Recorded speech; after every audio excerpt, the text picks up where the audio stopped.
Vamos falar nesse vídeo sobre a distribuição eletrônica dos elétrons na eletrosfera de um átomo.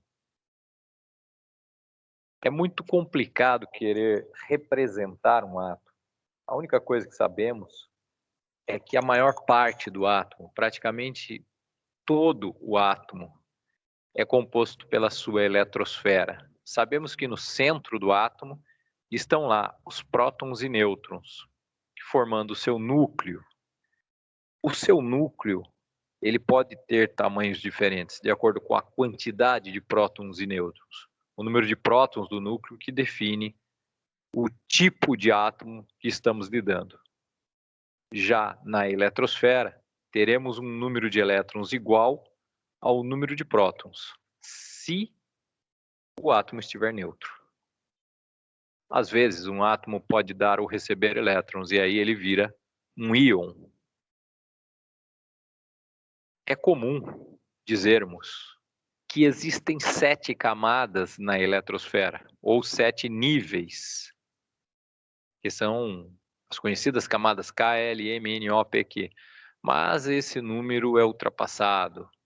A teoria atual nos garante que a eletrosfera tem infinitos níveis. E quando dizemos que um átomo tem, por exemplo, 2 níveis, é porque a sua quantidade de elétrons só chega até o segundo nível, mas os outros níveis ali estarão. Então, a estrutura básica do átomo contém o seu núcleo e sua eletrosfera. A eletrosfera está dividida em níveis, também chamados de camadas, e que são infinitos, na verdade. Já os níveis, eles são também divididos em partes menores, são divididos em subníveis ou subcamadas. Mas olha só como é, observe como é que nós denominamos os subníveis pelas letras S, P, D, F. Depois disso, ordem alfabética.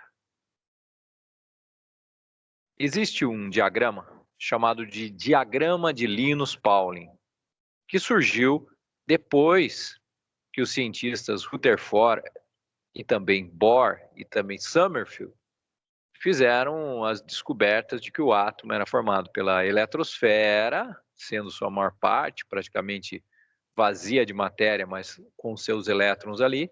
Depois veio Bohr, dizendo que a eletrosfera era dividida em níveis de energia.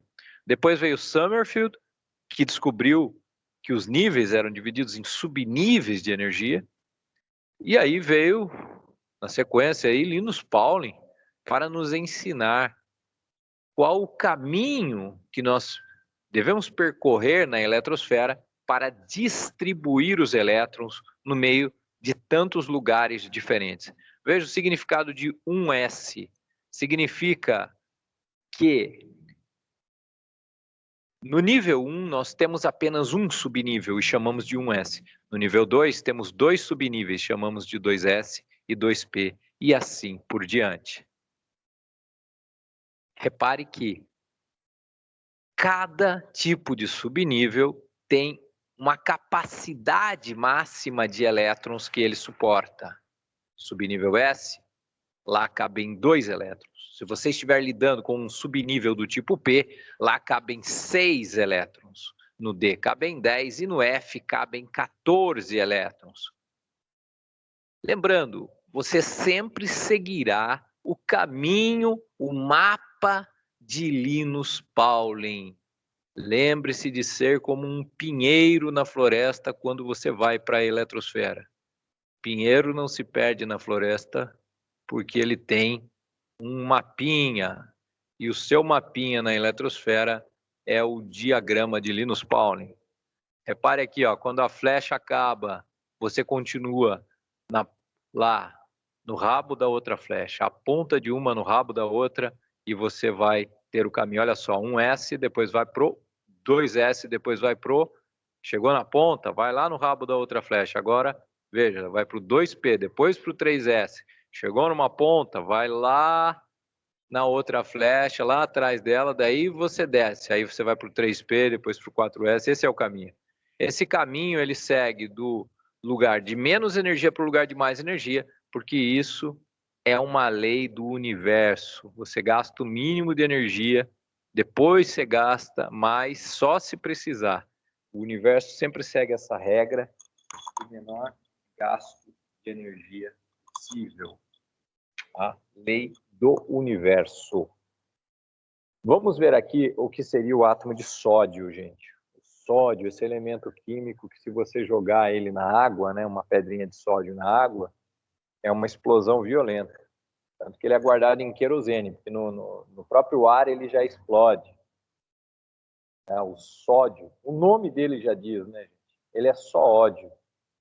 O número atômico dele é 11, quer dizer que ele tem 11 prótons. Agora lembre comigo aqui, o número de prótons é igual ao número de elétrons. Por isso que o átomo é neutro, né? Porque próton é positivo, elétron é negativo, números iguais, aí dá uma coisa neutra. Repara uma coisa, se você pegar o átomo de sódio e jogar no diagrama de Linus-Pauling a distribuição, você vai fazer o seguinte, vamos lá, vamos junto. Você vai começar pelo subnível de menor energia de todos, que é o 1s. O 1s. Lá, quantos elétrons cabem? Subníveis do tipo S comportam 2 elétrons. Por isso, ao passar pelo subnível 1s, você pode deixar 2 elétrons. O átomo de sódio ele tem 11 elétrons para serem distribuídos. Então, você começando pelo subnível 1s, você deixa ali 2 elétrons. Aí você vai dar sequência e vai passar pelo subnível 2s. Repare, chegou na ponta de uma flecha, você vai descer e vai passar pelo subnível 2s. Lá cabem 2 elétrons também. Então você vai escrever 2s2, quer dizer que o expoente, né, o número que aparece em cima da letrinha, é o número de elétrons dentro daquele subnível, nunca podendo ultrapassar sua capacidade. Dos 11 elétrons, só foram 4 até aqui. Então, nós damos sequência, nós vamos aqui para o próximo subnível. Qual o próximo? Vai seguindo o mapa de Linus-Pauling. Chegou na ponta de uma flecha, vai lá para o rabo da outra flecha. E vai chegar no 2P. Lá no 2P cabem, né, subnível do tipo P, veja, seja lá qual for o subnível, sendo ele P, né, não importa se é 2P, se é 3P, se é 4P, cabem 6 elétrons. Então, você ainda tem 7 elétrons para colocar. Você coloca 6 aqui. E ainda tem um elétron para ser colocado. Esse último elétron vai no próximo subnível, depois do 2P, nós vamos para o 3S. E lá, no S, comporta 2 elétrons. Você pode colocar mais um elétron. E aí você fica com a chamada distribuição eletrônica do elemento químico sódio. Repare, 1s2, 2s2, 2p6, 3s1. Não podemos usar vírgula para separar a distribuição eletrônica. A vírgula é um erro, entenda isso. Na linguagem da distribuição eletrônica não existe vírgula, ok? E também use as letras naquela escrita chamada letra de imprensa, a mesma letra com que os livros são impressos. Também podemos chamar essa distribuição configuração eletrônica de um elemento. Os números maiores, eles indicam nível, as letras, o subnível dentro daquele nível. Então fica claro para nós que o átomo de sódio, no primeiro nível tem 2 elétrons, no segundo nível tem 8 elétrons e no terceiro nível tem 1 elétron. Fica claro para nós também que o seu último nível é o nível 3. O último nível de um átomo é o que chamamos de nível de valência. Gente, repare a tabela periódica. Ela é dividida, na verdade, em blocos. Você nunca reparou isso? Mas lá, aquela parte do meio, devemos chamar de bloco D. Se nós pegarmos a parte à direita, olhando de frente para a tabela, chamamos de bloco P. Lá embaixo, a série dos lantanídeos e actinídeos, chamamos de bloco F. Repare que todos eles pertencem à família 3B. Lembre-se que na tabela, as famílias alta, por coincidência com a nossa língua portuguesa, A de alta, B de baixa. As famílias baixas são do tipo B, as famílias altas são do tipo A. Repare que os elementos que ficam lá embaixo, as séries da tabela, a série dos lantanídeos e dos actinídeos, pertencem à família 3B. Agora, da onde vem essa divisão em blocos? Observe uma coisa. 1S, 2S, 2P, 3S. Como eu falei para você, a ordem é dada da menor para a maior energia. O subnível de maior energia é o 3S. Existe para cada átomo o seu subnível mais energético. Podemos até falar do seu elétron de maior energia, que nesse caso seria representado por esse número 1. É o primeiro elétron do subnível 3S. Ele é chamado elétron de diferenciação. Repare que o subnível de maior energia na distribuição de Linus Pauling é o último que aparece. Nesse caso, ele é do tipo S. Agora, olha só. Você sabe que o sódio está posicionado justamente aqui, né, logo abaixo do lítio, da família 1A. Repare que ele está onde? No bloco S. Então, da onde vem os blocos? O bloco é o subnível mais energético daquele elemento químico, que você verifica na distribuição eletrônica. Veja bem uma coisa. O nível de valência, o maior nível... Olha, gente, só um comentário.